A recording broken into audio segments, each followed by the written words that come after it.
क्रयशक्ती समानता, purchasing power parity ही संकल्पना आज आपण पाहूयात. ठीक आहे. ही संकल्पना जी आहे ती कार्ल गुस्ताव कॅसेल यांनी मांडलेली आहे. तर क्रयशक्ती समानता म्हणजे काय असणार आहे बघा. साधारणपणे GDP ही संकल्पना आपल्याला माहिती आहे. GDP म्हणजे काय असणार आहे, दोन देशांची आर्थिक दृष्टिकोनातून साधारणपणे ग्रॉस डोमेस्टिक प्रोडक्शन म्हणजे आर्थिक दृष्टीने त्या देशाची अर्थव्यवस्था कशा पद्धतीने वाढलेली आहे हे आपण GDP वरून ठरवत असतो. GDP देशाच्या सीमेच्या अंतर्गत जे काही उत्पादन घेतलेलं, आर्थिक सीमेच्या अंतर्गत जे काही उत्पादन घेतलं जाणार आहे त्याचं अंतिम मूल्य एका वर्षासाठी साधारणपणे काढलं जात असतं. तो म्हणजे काय असतो, GDP असतो, देशांतर्गत उत्पादन.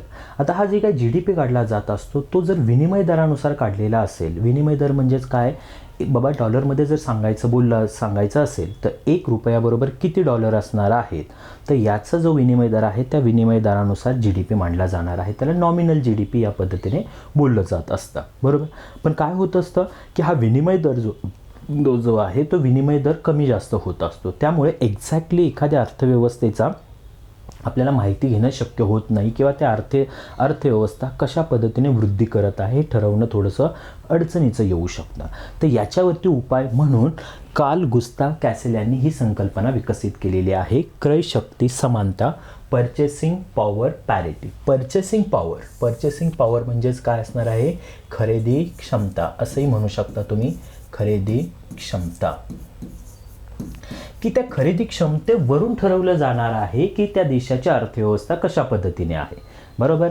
म्हणजे क्रयशक्ती समानतेवरून दोन गोष्टी आपण फाइंड आउट करू शकतो की त्या देशातील साधारणपणे राहणीमानाचा दर्जा कसा असणार आहे आणि दुसरी गोष्ट त्या देशाची उत्पादन क्षमता कशा पद्धतीने आहे. कारण की राहणीमानाचा दर्जा आणि उत्पादन क्षमता ह्या दोन्ही गोष्टी कशाशी निगडीत असणार आहे, खरेदी क्षमतेबरोबर निगडीत असणार आहेत. त्या देशाची खरेदी क्षमता कशा पद्धतीची आहे त्याच्यावरती ठरणार आहे की त्याचा राहणीमानाचा दर्जा.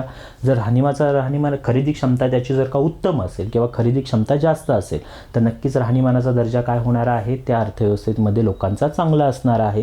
दुसरी गोष्ट, जर खरेदी क्षमता जास्त आहे याचा अर्थ उत्पादन क्षमता सुद्धा तिथे काय असणार आहे, चांगल्या पद्धतीची असणार आहे, हे आपण अंदाज लावू शकतो. तर साधारणपणे ही संकल्पना कार्ल गुस्ताव कॅसेल यांनी केली. एखाद्या विशिष्ट वस्तूची वेगवेगळ्या देशात, आता वस्तूची एक उदाहरणार्थ घेऊ शकतो, एक वस्तू घेऊ शकतो किंवा वस्तूंचं एक बकेट घेऊ शकतो. तर त्या वस्तू ज्या आहेत त्या वस्तू एकत्रितपणे जर विचार केला गेला तर त्या वस्तूची देशात असणारी किंमत म्हणजे देशातील किंमत आणि त्यावरून त्या देशाच्या चलनाची खरेदी क्षमता ही शोधली जात असते. जे क्रयशक्ती समानतेवरून साधारणपणे एखाद्या वस्तूंचं जर का बास्केट असेल तर त्या बास्केटवरून काय ठरवलं जाणार आहे की त्या वस्तूंची किंमत पर्टिक्युलर भारत हा जर का उदाहरणार्थ देश घेतला, भारत आणि अमेरिका असे दोन देश आपण घेऊयात. भारतामध्ये त्या वस्तूंची किंमत काय असणार आहे आणि त्याच वस्तूंची किंमत अमेरिकेमध्ये काय असणार आहे, भारतामध्ये खरेदी किती प्रमाणात होत आहे आणि अमेरिकेमध्ये खरेदी क्षमता त्या वस्तूंच्या बाबतीत काय असणार आहे याची साधारणपणे काय केली जात असते, या ठिकाणी तुलना केली जात असते. हे इथं समजून घेणं गरजेचं आहे. ठीक आहे. अमेरिकेमध्ये एक TV खरेदी करण्यासाठी समजा $100 खर्च येत असेल, अमेरिकेमध्ये एक TV खरेदी करायचं असेल तर $100 जर खर्च येत असेल, तोच TV भारतामध्ये जर का खरेदी करायचा असेल तर किती खर्च येत आहे, ₹8,000 लागत असतील.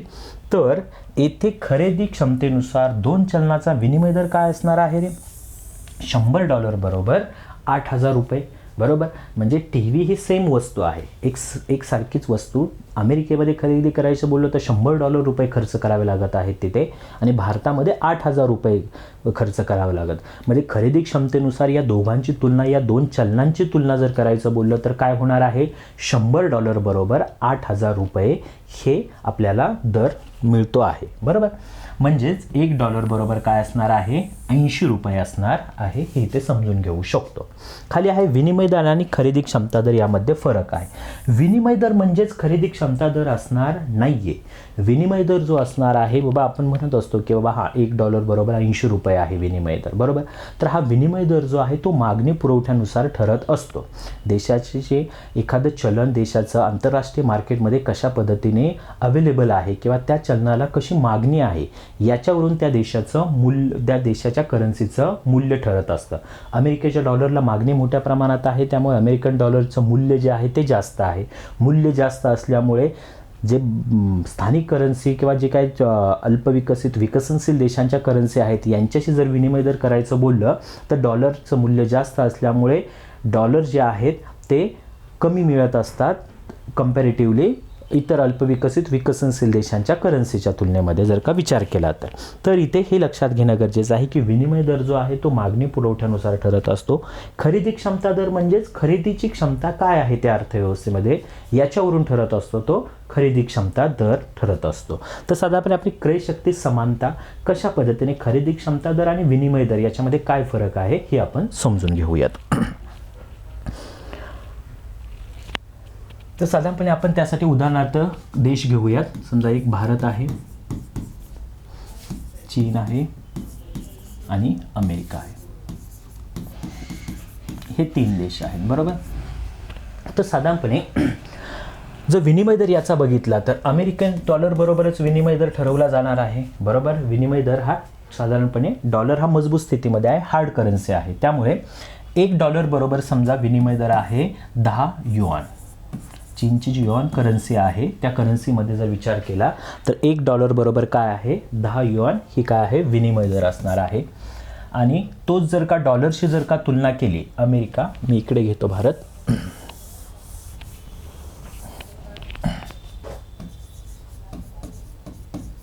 ठीक आहे.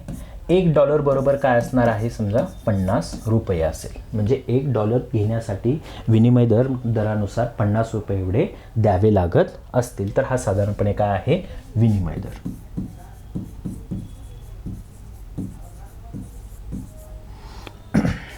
ठीक आहे. आता याच्यामध्ये साधारणपणे एखादी वस्तू जर खरेदी करायची असेल तर एखादी वस्तू खरेदी करण्यासाठी कशा पद्धतीने खर्च करावे लागत आहेत. समजा आपण उदाहरणार्थ पेन ही वस्तू जर का घेतली, बरोबर, एक पेन खरेदी करण्यासाठी अमेरिकेमध्ये आता खरेदी क्षमता जी आहे ती वेगवेगळी असणार आहे देशांची. ती काही सारखीच बाबा हां भारतामध्ये सुद्धा $1, अमेरिकेमध्ये सुद्धा $1 आणि चीनमध्ये सुद्धा $1 असं असणार आहे का, तर ते असं असणार नाही. अमेरिकेमध्ये समजा एक पेन खरेदी करण्यासाठी $1 जर का खर्च येत आहे किंवा एक पेनची किंमत किती आहे $1 आहे. भारतामध्ये तसंच असेल का, तर असणार नाही आहे. समजा एका पेनची किंमत भारतामध्ये आहे 10 रुपये आहे, बरोबर. आणि ती जर का चीनमध्ये जर का घेतली तर चीनमध्ये समजा 5 युआन आहे, एवढी काय आहे किंमत आहे त्या करन्सीमध्ये. आता त्या करन्सीमध्ये 5 युआन, $1 आणि 10 रुपये या पद्धतीने जर का पेनची किंमत जर का असेल तर या किमतीचा जर आपण खरेदी क्षमतेमध्ये या वस्तू किती वस्तू येणार आहेत, पेनची जर का संख्या बघितली तर संख्या किती होणार आहे 5 युआन. $1 बरोबर 10 युआन जर का आहे तर 5 युआन जर का त्याची किंमत असेल तर इथे किती पेन येणार आहेत 2 पेन येणार आहेत, बरोबर. इथे किती पेन येणार आहेत 1 पेन मिळणार आहे, बरोबर. आणि इथे किती पेन मिळणार आहेत तर 5 पेन मिळणार आहे, बरोबर. कारण की 10 रुपये एवढी काय आहे पेनची किंमत आहे. 10 रुपये एवढी जर का पेनची किंमत असेल तर 50 रुपयामध्ये 5 पेन येतील, कारण की आपण डॉलर बरोबर याची तुलना करत आहोत. आता यालाच जर का खरेदी क्षमता जर का काढायची असेल आणि एकाच करन्सीमध्ये तिन्ही देशांची जर तुलना करायची असेल तर ती कशी करू शकतो आपण खरेदी क्षमतेनुसार. जर का आता तुलना करायची बोललं तर सगळ्यांना एका कुठल्या तरी करन्सीमध्ये आणणं गरजेचं असणार आहे, तरच आपण ती तुलना करू शकतो की ती खरेदी क्षमता कुणाची जास्त आहे. जर वस्तूंवरून जर का खरेदी क्षमता काढायची बोललं तर 2 पेन इथे 10 युआनमध्ये आपण किती पेन खरेदी करू शकतो आहोत 2 पेन खरेदी करू शकतो आहोत. आणि ते जर का डॉलरमध्ये सांगायचं बोललं तर एका पेनची किंमत $1 असेल तर 2 पेनची किंमत किती होणार आहे $2 एवढी किंमत होणार आहे. म्हणजे खरेदी क्षमता किती आहे जर करन्सीमध्ये मोजायचं बोललं तर $2 एवढी असणार आहे. अमेरिकेचं जर बोलला तर $1 एवढी काय असणार आहे खरेदी क्षमता असणार आहे, हे इथे समजून येत आहे. आणि भारताच्या बाबतीत जर का बघितलं तर 5 पेन मिळत आहेत, 5 पेन येत आहेत. एका पेनची किंमत डॉलरमध्ये विचार केला तर किती आहे $1 आहे, बरोबर. वस्तूंवरून आपण खरेदी क्षमता काढत आहोत, खरेदी करण्याची क्षमता. मग 5 पेन खरेदी करण्याची जर क्षमता असेल तर डॉलरमध्ये सांगायचं बोललं तर किती क्षमता आहे त्याची? $5 एवढी काय आहे? क्षमता आहे. मग याच्यावरून आपल्याला काय दिसतं आहे तर खरेदी क्षमता कुठल्या देशाची? भारताची जास्त दिसते आहे, त्या तुलनेत चीनची कमी दिसते आहे, त्या तुलनेत अमेरिकेची कमी दिसते आहे. बरोबर. म्हणजे विनिमय दराने जर का विचार केला तर विनिमय दर एका डॉलरसाठी $50 मोजावे लागत आहेत, एका डॉलरसाठी 10 युआन मोजावे लागतात. पण तेच जर का खरेदी क्षमतेनुसार जर विचार केला तर चीनची खरेदी क्षमता $2 एवढी आहे, अमेरिकेची खरेदी क्षमता किती आहे? $1 एवढी आहे आणि भारताची खरेदी क्षमता किती आहे? $5 म्हणजे जास्त आहे. जेवढी खरेदी क्षमता जास्त असणार आहे तेवढे आपण म्हणू शकतो की तो देश चांगल्या स्थितीमध्ये, आर्थिक स्थितीमध्ये आहे, हे आपल्याला अंदाज येतो आहे. आणि यालाच काय बोललं जात असतं? क्रय शक्ती समानता, पर्चेसिंग पॉवर पॅरिटीची ही संकल्पना आहे की खरेदी क्षमतेवरून आपल्याला त्या देशाच्या अर्थव्यवस्थांच्या तुलना करता येतात. आणि हे तुलना करणं हे जास्त योग्य राहतं, कारण की बऱ्यापैकी हे काय असतात तर स्थिर किमती राहत असतात किंवा खरेदी क्षमता ही लगेचच बदलत नाही आहे. ठीक आहे. विनिमय दराच्या तुलनेत जर का विचार केला, कारण विनिमय दर काय होणार आहे? लगेचच काय आहे? बदलत असतो. म्हणजे $1 बरोबर किती रुपये हे फ्लक्च्युएट होत असतो. तर त्या तुलनेत ही असणार आहे. तर समजलं क्रय शक्ती समानता कशा पद्धतीने काम करणार आहे. पुढे पाहूयात. आता देशांतर्गत उत्पादन GDP नुसार जर का देशांचा क्रम जर का विचारात घेतला, GDP नुसार म्हणजेच काय आहे? नॉमिनल GDP इथे आहे. बरोबर. विनिमय दरानुसार जर का GDPचा विचार केला तर सगळ्यात जास्त GDP कुणाचा आहे? अमेरिकेचा आहे. GDP समजून घ्या संकल्पना. GDP म्हणजे ग्रॉस डोमेस्टिक प्रोडक्शन. ठीक आहे. स्थूल देशांतर्गत उत्पादन म्हणजे एका वर्षाच्या कालावधीमध्ये त्या देशाने किती प्रमाणात उत्पादन घेतलेलं आहे हे उत्पादन GDP वरून ठरत असतं. म्हणजे त्या एकूणच अर्थव्यवस्थेचा पूर्णपणे पसार आपण म्हणू शकतो की किती मोठ्या प्रमाणात आहे हे याच्यावरून ठरत असतं. तर अमेरिकेचा GDP हा सगळ्यात जास्त आहे, त्यानंतर चीन आहे, जर्मनी, जपान आणि भारताचा क्रमांक 5वा क्रमांक साधारणपणे आहे. ठीक आहे. आणि स्थूल देशांतर्गत उत्पादन GDP, परंतु ते कशानुसार? पर्चेसिंग पॉवरनुसार, खरेदी क्षमतेनुसार. खरेदी करण्याची क्षमता त्या देशामध्ये कशा पद्धतीची आहे लोकांची, तर त्यानुसार चीन 1 नंबरला आहे, नंतर अमेरिका आहे, भारत 3ऱ्या नंबरला आहे. हे लक्षात घ्या. GDP नुसार जर नॉमिनल GDP नुसार जर विचार केला तर भारत 5व्या क्रमांकाची अर्थव्यवस्था आहे जगामध्ये. आणि जर का पर्चेसिंग पॉवरनुसार जर का GDPची विचार केला तर भारताची रँकिंग जे आहे ते रँकिंग 3ऱ्या क्रमांकावरती आहे, हे आपण समजून घेऊ शकतो. ते जर का नॉमिनल GDP पर कॅपिटा दरडोई, ठीक आहे, दरडोई किती असणार आहे? दरडोई उत्पादन किती असणार आहे तर ते किती असेल? $2,673 एवढं असणार आहे. आणि पर्चेसिंग पॉवर पॅरिटीनुसार किती असणार आहे? $9,180 एवढं असणार आहे. तर या किमती ज्या आहेत त्या किमती काय होत असणार आहे? बदलत राहणार असणार आहेत. पण तरीसुद्धा लेटेस्ट 2024ची बऱ्यापैकी ही स्थिती अशा पद्धतीची आहे, हे आपण समजून घेऊ शकतो. तर पुढे पाहूयात. फायदे काय असणार आहेत? क्रय शक्ती समानतेनुसार जर अर्थव्यवस्थांची तुलना केली तर आपल्याला काय गोष्टी फाइंड आउट करणं सोपं जाणार आहे. क्रय शक्ती समानतेनुसार दोन देशातील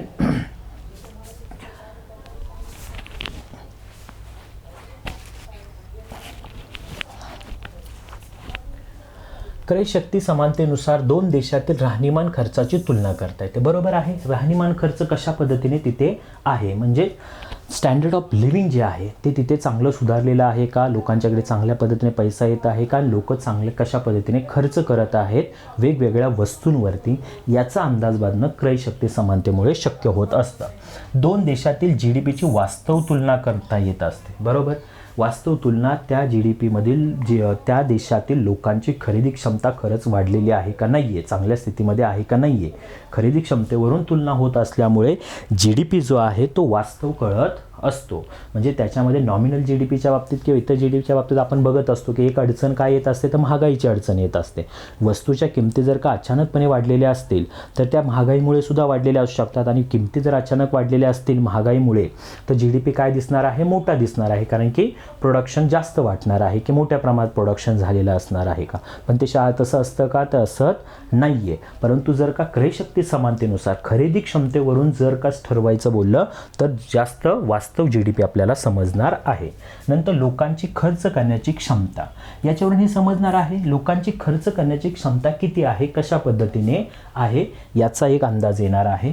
दोन देशातील उत्पादन क्षमता आणि उत्पादनासाठी येणारा खर्च, बरोबर.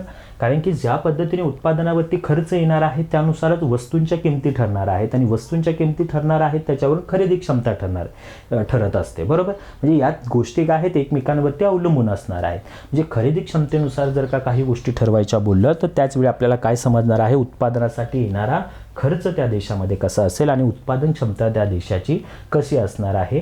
या गोष्टी पर्चेसिंग पॉवर पॅरिटी या संकल्पनेनुसार जर का आपण त्या देशाचा GDP विचारात घेतला तर आपल्याला काढता येऊ शकतील. पण त्याचबरोबर काही अडचणीसुद्धा येऊ शकतात पर्चेसिंग पॉवर पॅरिटीच्या बाबतीत. पहिलं आहे वस्तूंच्या किमतीमधील चढ उतार. वस्तूंच्या किमतीमध्ये चढ उतार जर का होत असेल तर गणना करण्यास अडचण येणार आहे. जर का मोठ्या प्रमाणात वस्तूंच्या किमती कमी जास्त होत असेल तर खरेदी क्षमतेवरती त्याचा परिणाम होणार आहे आणि एकूणच अर्थव्यवस्थेचा अंदाज लावणं कठीण जाणार आहे. वेगवेगळ्या देशांकडून वस्तूंवर वेगवेगळ्या प्रकारचे कर आकारले जातात. तर वेगवेगळे कर जर आकारले जाणार आहेत तर काय होणार आहे, वस्तूंच्या किमती वाढणार आहेत. वस्तूंच्या किमती वाढल्यामुळे खरेदी क्षमता डिस्टर्ब होणार आहे किंवा त्याच्यावरती परिणाम होणार आहे. त्यामुळे हे सुद्धा काय आहे, एक अडचण आहे. जर कर वेगवेगळे आकारले जात असतील तर जेव्हा वस्तू आयात केल्या जातात आणि त्यावर इतर खर्च, वाहतूक खर्च, शुल्क कर यामुळे वस्तूंच्या किमतीमध्ये बदल होत असतो, बरोबर आहे. की जर जेव्हा वस्तू आयात केल्या जाणार आहेत त्यावेळी वेगवेगळे शुल्क आकारले जात असतात, ठीक आहे. स्थानिक मार्केटमध्ये कॉम्पिटिशन हेल्दी राहण्यासाठी या पद्धतीने या गोष्टी होत असतात कुठल्याही देशांकडून. तर अशा वेळी काय होणार आहे, वस्तूंच्या किमती कृत्रिम पद्धतीने कमी जास्त होणार आहेत. त्याचा परिणाम खरेदी क्षमतेवरती होणार आहे आणि खरेदी क्षमतेवरती झाल्यामुळे आपल्याला क्रयशक्तीनुसार म्हणजे पर्चेसिंग पॉवर पॅरिटीनुसार अर्थव्यवस्थेमधील GDP जो आहे तो शोधणं अडचणीचं होणार आहे. तर साधारणपणे या काही अडचणी असणार आहेत आणि क्रयशक्ती संकल्पना ही जास्त योग्य राहू शकते अर्थव्यवस्थेची तुलना करण्यासाठी किंवा दोन अर्थव्यवस्थेमध्ये कोणती अर्थव्यवस्था चांगली आहे हे ठरवण्यासाठी.